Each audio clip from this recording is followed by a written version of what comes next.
small. Hey Sparkles, what's up? Today I will be finally continuing the Sanrio series. Y'all voted in the community tab and the vote was pretty clear. Cinnamoroll won. He's one of my favorite Sanrio characters, so I'm super stoked to make him. Before we get started, however, make sure to like the video, leave a comment and subscribe to the channel for custom doll art videos. Alright, but now without further ado, let's get started on Cinnamoroll.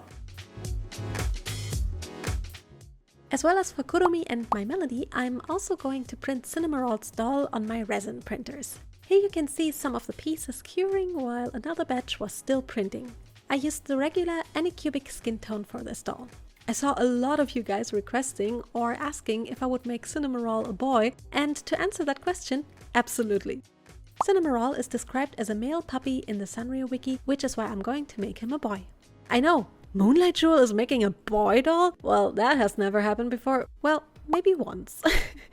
But yeah, after he was printed, you can also see this super cute face that Blue Pixie sculpted for him. I told her I wanted a cute, happy, open mouth expression, and she once again absolutely nailed it. I then first decided to string him so I could make patterns and customize him more easily. Stringing BJDs is a bit finicky and I really don't like doing it, but it's so cool that the doll comes to life like this. Most BJDs use one elastic loop through the arms and one that goes from the head to the feet. You pull the elastic through and string the body parts like beads on a necklace. Once the arms are done, it looks like this. Now I take the long elastic and string the rest of the body. And boom, done! Aw, he already looks so happy, I can't wait to start working on him now. Okay, let's give him a cute outfit. For his shirt, I'm first going to cut out some clouds from white fabric vinyl. After the plotter was done, I take an X-Acto and remove all the excess vinyl that I don't need.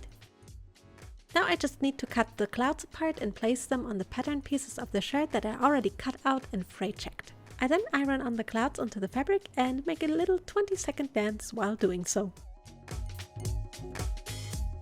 Then peeling off the excess vinyl and we have a pretty tiny cloud fabric ready for sewing. First thing I will be doing is gluing around the seam allowances of the sleeves with my Uhu stick that happens to have Pokemon on it. So cute! Then I'm taking the sleeves and will now sew them onto the bodice, finished sides in. After successfully doing so, I cut little scissor snaps into the neckline and will also glue it around like the sleeve seam allowance. Looks good! Now it's time to close the sleeve and side seams, finished sides in. After that, I just need to glue around the bottom seam allowance. Some people ask me why I glue the seam allowances a lot of times. It's basically just because I want a no seam line finish. And with a little velcro on the back, the t-shirt is done and it turned out really cute. I like the pastel blue color of it a lot.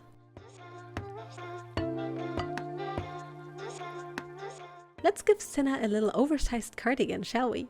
For that I printed Cinnamoroll's name in katakana onto the sleeves with pink glitter fabric vinyl. The fabric I'm using is actually a cuff fabric. It almost looks like a knitted fabric, so it's very fitting for a cardigan. So first I'm going to take the sleeves and add a sleeve cuff to them, but this time on the unfinished sides. This way I can sew it on and flip it to the other side to make it look like the cardigan sleeve was cuffed upwards because it's a little too big. Okay, the sleeves are prepared, so I put them aside for now and take the bodice. The bodice has shoulder seams this time, so I'm gonna close them first, finished sides in. After that, I will be adding my sleeves and sew them onto the bodice, finished sides in. Great! Next step is again to sew the sleeve and side seams, finished sides in, and then I just need to glue around the neckline and bottom seam allowance of the cardigan. I wrote ardigan. I decided to add 3 little beads as buttons last minute, and with that the cardigan is finished and it's so soft and cute.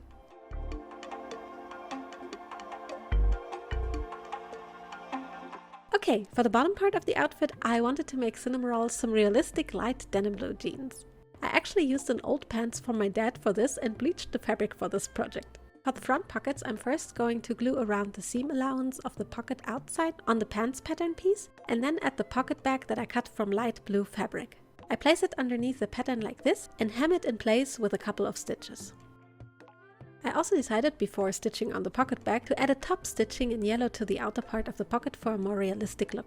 As you can see, the pocket works, but the pocket bag needs to be glued onto the inside of the leg now. Then I can finally join the front parts of the pants together, finished sides in. I cut scissor snaps into the seam allowances and iron them nice and flat, and now add the back pieces of the legs to the side seams of the pants. I also top stitched those and added a little fake pants flap by just stitching it on top of the pants. Now I stitch down the seam allowances on the bottom of the pants and will add the waistband that I already prepared to the pants and sew it on finished sides in. I added some teeny tiny frayed checked stripes of fabric as belt loops and top stitched them on as well. Then I can close about 2 cm of the back seam. And after that, it's time to close the pants from leg to leg finished sides in. For the belt of the pants, I cut and glued around a stripe of pastel yellow fabric and just add a little mini buckle to it.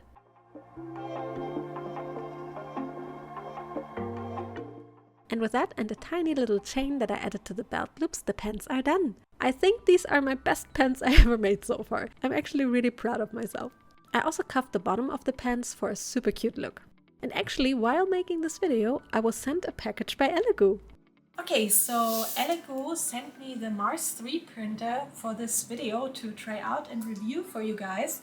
So let's open it up, it just came. The printer is packaged pretty well and comes with a toolbox that has everything you need to get started, like the little scrapey boy, masks, filters, pliers, etc. Time to fire up the printer and give it a try. This printer has an even bigger surface than my Mars and Mars 2 Pro printer, which is pretty awesome. It also uses a monochromatic screen again, which means less exposure time, which equals faster prints. I will be printing Cinna's shoes and headphones in white. I prepared the file already and now just need to press start and let the printer do its magic. After about 2 hours the print was done and it turned out perfect. Just needs a wash and a cure. Thank you so much Elegoo for sending me this printer, it's a great addition to my little printer collection. Before continuing on the prints, since it's almost Easter, I decided that I want to give Cinnamoroll a small little Easter basket. For that I will be wrapping this acrylic half sphere into cling film and then start gluing around this ribbon with hot glue. I start on the bottom middle and then wrap the ribbon in a spiral around the sphere and use hot glue to glue everything in place. After I was done, I ended up with something like this.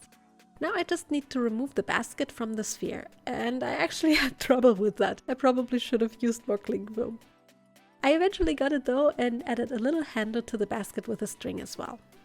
After I made the basket, I decided to coat that and all the 3D prints with white acrylic spray paint to make the color even more white, since white 3D resins tend to yellow a little under the curing lamp.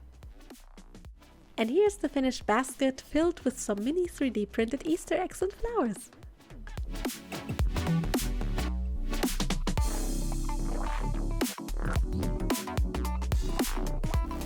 Now it's time to paint the headphones. I'm just adding some light blue acrylic paint to it for the cushions of the headphones and on the outside of them. That's all that the headphones need, and they definitely show the character that I'm making. Let's also paint the shoes. I also add some light blue paint to some of the parts. For the final touch, I will be adding some tiny pink stars from a polymer clay cane to them with a dab of white glue. Super cute! You might wonder why the shoes have tiny holes in the sole. That's because they're going to be Heelys. I always wanted those shoes as a kid. I printed a tiny little wheel and will now attach it to the shoe with a small metal bar. I cut it to the right length, super glue it on and just paint over the holes to make them invisible, and with that the shoes are done. I love the little Heely detail about them so much.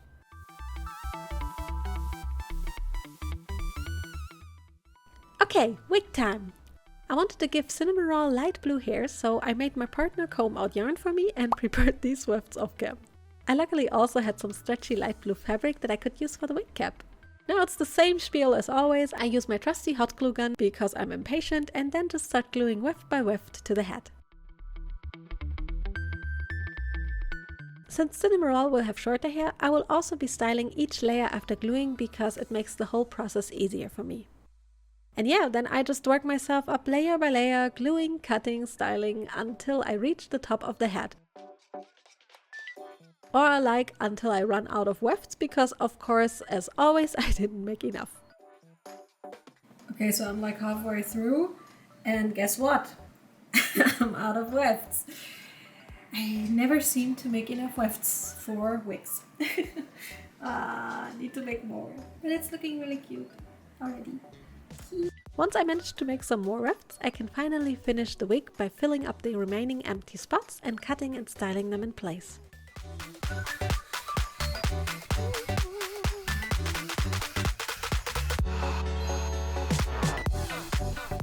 And here's the finished wig, and it turned out really nice.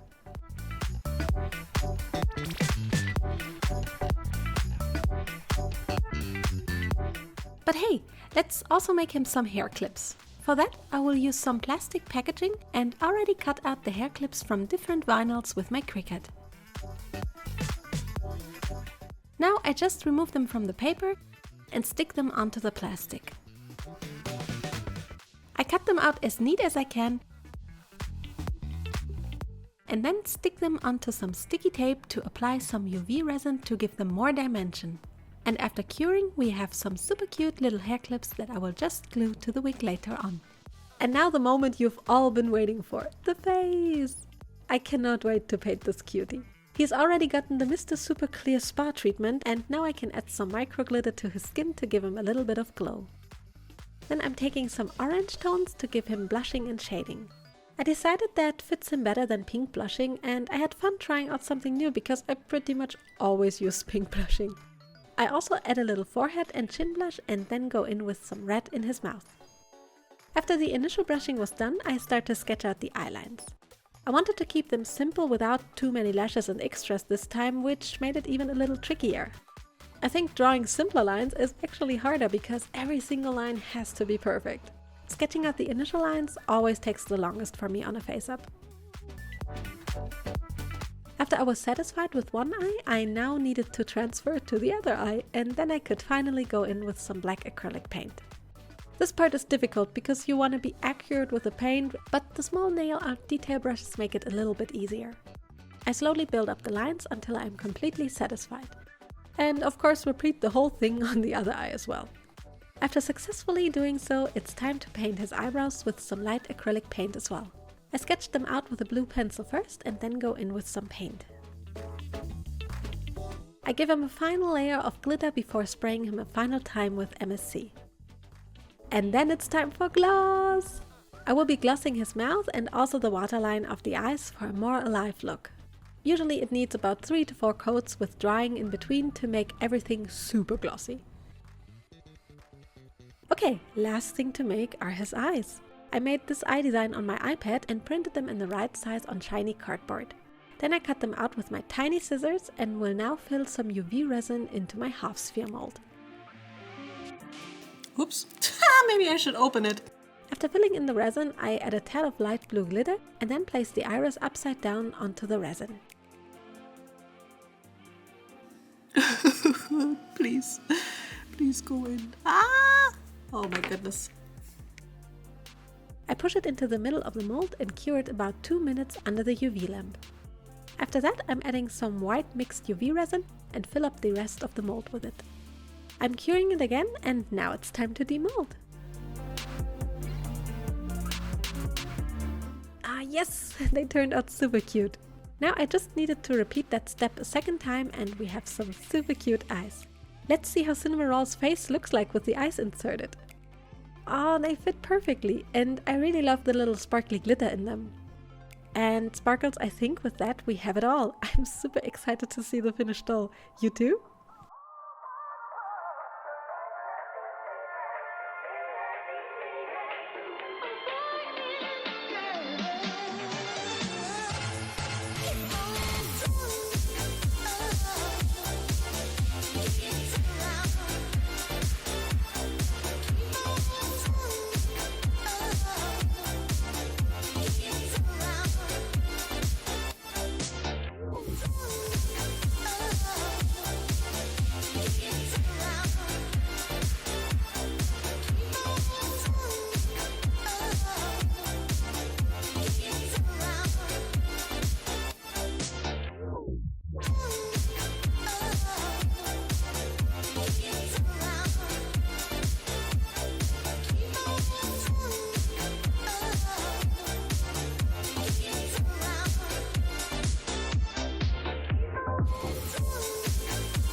And here he is all done. I'm super happy how he turned out and that he looks just as soft as the original. Which Sanrio character should I make next? Please let me know in the comments below. The characters with the most mentioned will be put in a poll on the community tab again. And as always, thank you to all my patrons and Twitch subscribers. Y'all mean the world to me. Thank you so much. Thank you so much for watching. See you in the next video and have a beautiful creative day. Bye! Oh, and happy Easter! Wow. Can you give me, Sina? Are you meditating? Okay. You're my assistant. Personal assistant. I'm sorry. I didn't.